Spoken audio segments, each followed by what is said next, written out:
هشدار درباره تغییر الگوی انتقال ایدز. ایدز دیگر فقط یک هشدار پزشکی نیست، نشانه ای از زنجیره پیچیده میان اعتیاد، فقر، رفتارهای پرخطر و کمبود آگاهی عمومی است. گزارش روزنامه هفت صبح نشان می‌دهد که خطر ابتلا به HIV در میان مصرف کنندگان مواد حدود 14 برابر بیشتر از جمعیت عادی است. آماری نگران کننده که نشان می‌دهد اعتیاد همچنان یکی از کانون‌های مهم تهدید سلامت عمومی محسوب می‌شود. در سالهای گذشته انتقال ایدز در میان مصرف کنندگان مواد بیشتر با سرنگ مشترک شناخته می‌شد، اما حالا الگوی بیماری تغییر کرده است. آمارها نشان می‌دهد سهم انتقال از راه رابطه جنسی پرخطر افزایش یافته و این یعنی برنامه‌های پیشگیری باید متناسب با واقعیت‌های جدید جامعه بازنگری شود.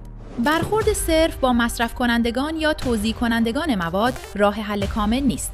آموزش، آزمایش به موقع، دسترسی به خدمات درمانی، کاهش سرزنش‌های اجتماعی و حمایت خانواده‌ها و نهادهای مدنی بخش مهمی از مسیر کنترل این بحران است. واقعیت این است که HIV در سایه اعتیاد فقط یک مسئله فردی نیست، هشداری اجتماعی است که اگر جدی گرفته نشود می‌تواند از گروه‌های پرخطر فراتر برود و سلامت عمومی جامعه را تهدید کند.